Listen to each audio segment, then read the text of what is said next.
I have a lot of things that I want to focus on in my life, and I'm not focusing on family drama. It's just, that's not, I'm not doing it. I have other things that I want to accomplish. So this is how I keep my life moving forward without being distracted by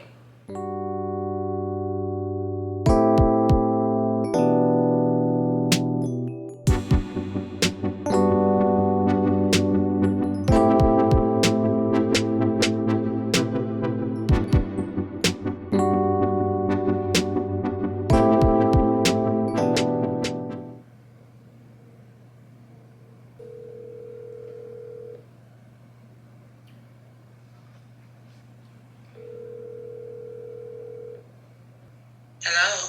Hi, good morning. Good morning. How are you? I am great.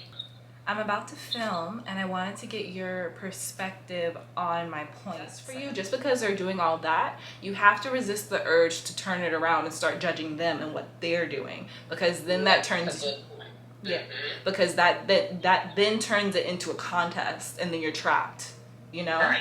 And they have to keep in mind, because they're smart, this family member is speaking from a place of love, even though I am not receiving it. That's true. Some of them do. No, that's true. true. Some of them think they know it all and they're going to speak from love. No, that's real. That's a really important point. That's a really, really important point. A lot of people, because they do not know how to love, that is how they are choosing to show their love. And even though younger generations are a little bit more evolved, they don't see that. But an older generation can think, okay, I'm showing my love by protecting them. When a younger generation's like, I don't need protection, I just need a hug. You know? Hi guys, welcome back to my channel. My name is Dominique Davis, also known as Brown and Bindi. And here on this channel, we practice flexibility of the mind, the body, and the spirit. Today, I am encroaching. What? Today I am approaching a subject that I have been asked about for years. And I'm gonna be honest, the reason that I haven't talked about it is really superficial. I was afraid to make a video about this because I just didn't think I didn't want any of my family to think that I was talking about them. If you're watching this, I'm not talking about you. It's just life. Just observations I've made from everywhere. This is not about anyone in my family in particular. This isn't about anyone in anyone else's family in particular. So just a little disclaimer for my personal life. Today we are talking about how to keep your vibration high when you have low vibrational family members. I have been getting questions, DMs, emails, and comments about this for forever.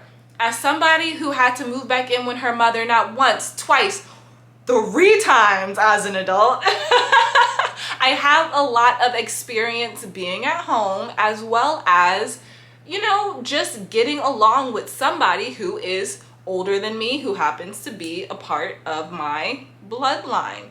As you guys know, I'm sure you're well aware, different generations often have very different perspectives, and sometimes those perspectives can be a little difficult to mesh with, especially if you're very passionate about your own perspective, you know? So I want to talk to you about how to keep that vibration high, even if you are cohabitating with a family member, or you just happen to consistently be around family members who do not have a high vibration or have low vibrations, or are not practicing keeping their vibration high. That being said, if there's anything in this video that you're just like, we need more of this, make sure you tell me down below in the comment box, and I will make sure to approach that subject in another video. So the very first thing that we need to talk about when discussing family is the significance of your family.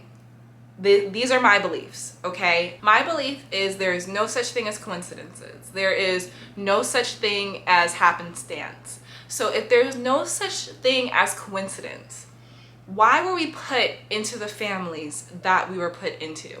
In my perspective, our families are our biggest teachers. Our parents, our mom and our dad, are our biggest teachers. Anyone that we are consistently around when we are children are teaching us their perspective of how the world works. So when we get older, we carry that perspective with us. So as adults, we can look at those very same people and have a better understanding of ourselves and how we see things. And we don't have to make this an emotional process. It can just be an observation. Then we can decide, okay, well, that perspective serves me or that perspective does not. My dad's not in my life. My dad just is alive and is healthy and just does not want to be in my life. And hey, I'm pretty awesome. It's going to be a lifelong healing process. It's life, right? But all that to say, our family gives us very specific things that we need to heal from. And when we acknowledge that, we're able to confront the problem head on. What y'all are going to curse me out for is this. I do not believe in cutting family off. Now, I'm not going to run after my father and be like, please let me be your daughter. That's not what we're going to do. But if he were to come to me and say, I want to try, I wouldn't want to, but I'd let him try. Because there could be lessons, there could be growth in the relationship between me and my father. He's not just a man off the street. He is the man who contributed to my life and my existence. I do not believe in cutting people off or cutting family members off, no matter what they've done to you. Now, I do believe in loving from afar. I do believe in that. I do believe in loving from over here, but I do not believe in deleting, blocking, putting up walls for family members, because in my opinion, that's deleting, blocking, and putting up walls to growth. The reason that what our family does hurts us so deeply and pulls at our heartstrings so hard is because everything they say and do is connected to the deepest layer of our subconscious, okay? These people that we meet out here on, it's my window over here. These people that we meet out here on the street, they're strangers, they are friends, they are acquaintances, but they are not people who have known us since we were 2, 3, 4. They're not people who we have known since we were children. That is what we call an energetic cord, okay? And we can get into that in another video, but the energetic cords between us and our family, there's nothing like it. You cannot duplicate it. You cannot replicate it. So that's just my opinion. That's just my opinion. Now, the reason that I say that I'm a big fan of loving from afar is because if you've had an abusive family member or an abusive parent, of course we're not going to be like, hey, come live with me. Let's spend every day together. That's no good. That's no good for our mental health, right? But what we can do is allow interactions in increments that align and are parallel to our growth. That being said, depending on the level of abuse, it might serve you to just cut that cord. But if there's still a longing within you, therapy and raising your vibration may never get rid of that longing. So that's just my personal opinion on when it comes to cutting family members off. So now let's get into the meat of this video, how to keep your vibration high. Now that we've talked about family, how do we keep our vibrations high when we are interacting with these family members who do not have high vibrations themselves? I think it's a pretty simple process. The effort comes in doing it. So in my opinion, there are two main ways to keep your vibration high. The first way is going to be keeping your intentions pure. This is going to take emotional intelligence. I think that a lot of us become so overwhelmed with our families because we don't want to just admit how we really feel about them, right? We don't want to say, me and my mom do not have the same perspective and that is frustrating. We do not say, me and my father do not agree on the type of person I should be married to. We don't articulate where the root of the problem is. When you articulate where the root of the problem is, you're able to take that pressure off of yourself with trying to define the problem in all of these superficial ways. A lot of times when we don't define the root of the problem, that's when we start saying things like, oh, well, my dad's just an a-hole, or oh, well, my mom's just full of herself and all she does is this, this, and this. That's when we start to look at the person and just define all their flaws and have a field day. That's when we start to villainize and just see the other person as the most evil, dirty, worst person in the world. When in reality, we're not taking the time to just define what the problem is. When you define what the problem is, you know where all the emotions are coming from. Know how you feel, but practice non-violence. It is okay to not like being around a family member. And you can even say to yourself, I don't like being around my uncle. He makes me uncomfortable. That's okay. You're allowed to say that. You're allowed to feel that. You are an adult. You are more than welcome to have your feelings about anyone and anything. And when you're able to define how you feel about a person, you are practicing integrity, right? Instead of letting your emotions start running the show. When you grow your integrity, you are more confident.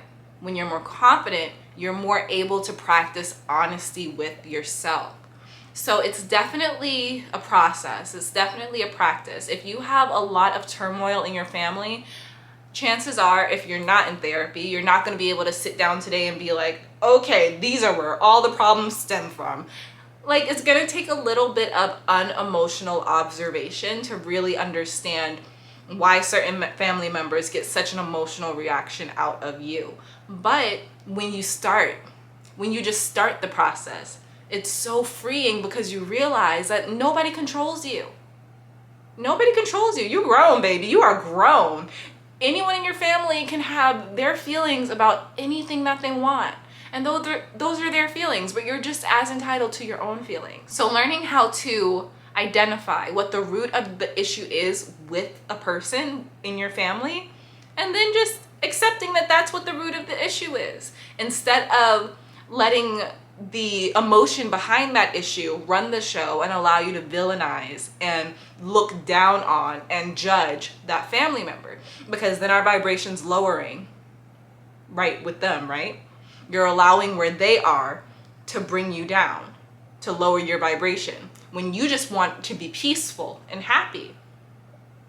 The only way to be peaceful and happy when around a low vibrational person is to accept that person as they are, without judgment, while still knowing, I don't like spending a lot of time with this person. That's also a very big lesson in the responsibility of being an adult, knowing how you feel about things. When we keep our intentions pure and practice nonviolence, we are making sure that we are not gossiping about family members. We are making sure that we are not speaking ill about family members to their face or behind their back.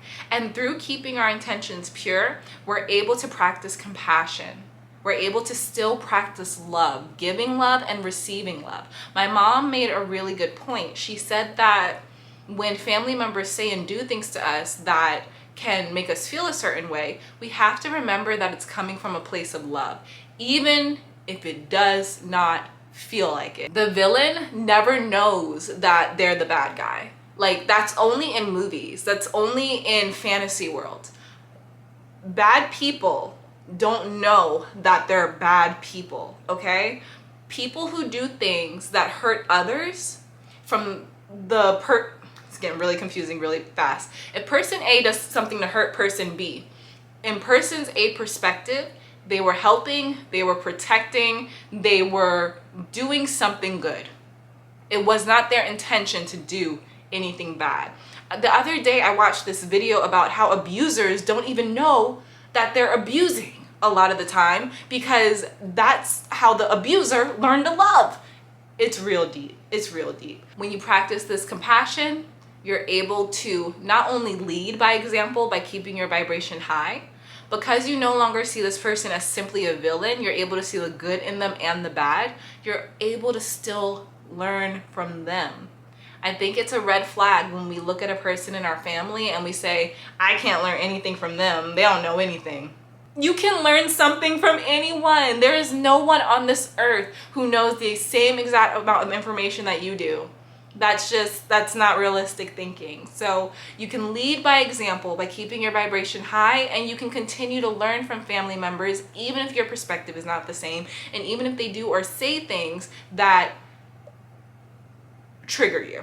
That's the best way I can put it. In order to keep your vibration high when dealing with low vibrational family members, you must practice setting and enforcing your boundaries. Oh my gosh, yes, this is very important in life, but it's super important with family, especially if you adopt the mindset like I have, which is I don't cut family members off. Y'all, I bought up my father earlier and I never even circled back around. My father abandoned me when I was a little baby. He abandoned me. So for a big part of my life, a long time, maybe till I was like 25 or 26. I turned 29 this year. I was snip, snip. I was the queen of the cutoff game. You hear me? Like, you say one wrong thing to me, it's fine. I'll delete you. You talk about me behind my back and I find out, it's fine. You're blocked on everything. I don't need to hear your side of the story. If I heard it from one person and it made me feel badly, I'm just gonna cut you off to protect myself and never have to deal with it again, okay? Queen of the cutoff game. That was me. So that did not serve me at all. I got older and I realized that some of my friendships could have been 15, 20 years old. I realized that some of my relationships could really have some years behind them if I didn't act so quickly and cut people out of my life without letting them grow. Now you might be saying, Dominique, those people did you wrong. Honey, I did some people wrong myself. I could not play the game of cutting people off so easily when I wasn't perfect myself. How does that work? And I'm so grateful for the people in my life who have allowed me to grow to this place that I'm at, because I used to be problematic too, you know? So something that can help you not be so quick to kick somebody out of your life is practicing boundaries, okay? Boundaries is the name of the game. Boundaries can make your life heaven, because boundaries have made my life heaven, okay? I set very clear boundaries in my life, and I feel like all the people in my life know what I'm willing to take emotionally and what I'm not. And if someone crosses a boundary, it's very convenient for me to just say, hey, this is a boundary for me, you're crossing it.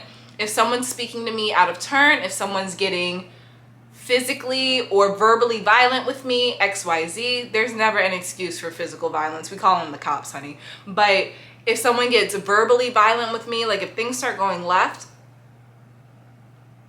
this is not, I didn't sign up for this.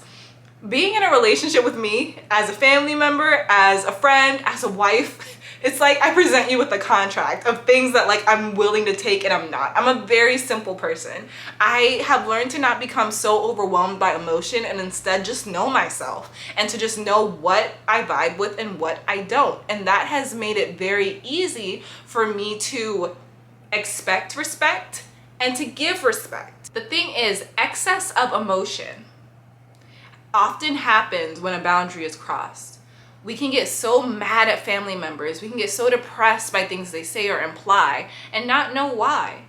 And a lot of times it's because they've said something about something that we do not want them talking about. They've done something in regards to a situation or a circumstance that they should have nothing to do with. They have crossed a boundary in our personal lives. And when we set the boundary, when we say, hey, my relationship is off limits. You cannot talk about my relationship. It's me and my man. It's me and my girl. Like, this is none of your business. When you set that boundary, you have defined what you are willing to expect from this person and what you are not. And if that person then chooses to cross that boundary, that is their choice. And let that be their choice. But then you are able to say, okay, well, I gotta bounce for a little bit, but when you choose to respect my boundary, I'll be back. But until then, we gotta take some space. But the thing is, how can you expect anybody to respect your boundaries when you don't respect your own boundaries? If you don't want family members talking about your relationship, don't go to your family members every time you have a problem in your relationship. Define your boundaries. Enforce your boundaries. expect your boundaries to be respected, and respect the boundaries of your family. Last but not least, oh my gosh, my camera's flashing, so I think my battery's dying. Okay, I'm gonna wrap this up. Every person is worthy of basic respect. I want you to know that. If you do not feel respected by someone in your family, a boundary's being crossed. You never deserve to be called out your name, to be approached in a violent manner, or whatever else you define as disrespect. So make sure that you're standing up for yourself, and you never have to be disrespected. My card filled up on the camera, but I think we're good. We're gonna keep it rolling. You are worthy of basic respect. And sometimes the people who raise us and the people who have been around us when we were children always see us as children, but that's their problem, not your problem. If someone is not respecting you, if someone is making you feel less than, you never deserve that. No matter what mistakes you make, no matter what path you walk, you never deserve to be treated with disrespect. So if somebody in your family is disrespecting you, I would consider that a boundary crossed. Go ahead and articulate that I do not feel very respected right now in this conversation, in this space. So I'm gonna have to take some space and time for myself. People can react to that however they want to. That's fine. But in my world, I'm not about to get emotional over someone who sees me a certain way or feels a certain way about me. Because how other people see you, including family, how other people see you or feel about you is none of your business. It's none of your business.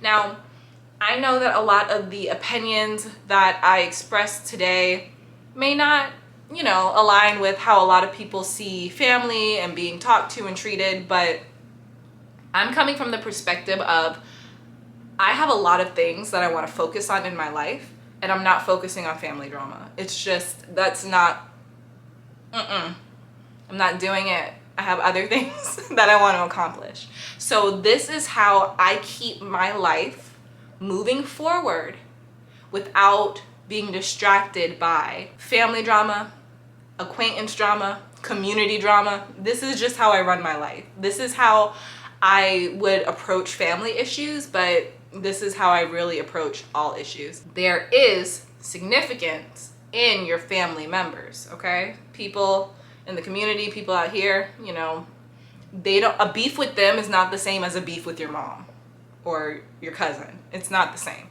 So yeah, I feel like there's so much I left out and there's so much more to say, but what can you do? What can you do? So if you would like me to expand on any point in this video, please make sure you leave a timestamp below to let me know what I should expand on, and I'll be happy to do that in the future. Also, if you like this video, make sure you give it a thumbs up so other people on the platform know that it is valuable and so that the algorithm recommends this video to them.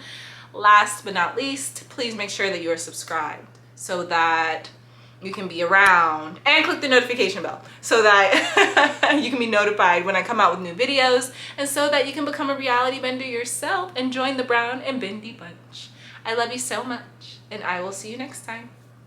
Bye.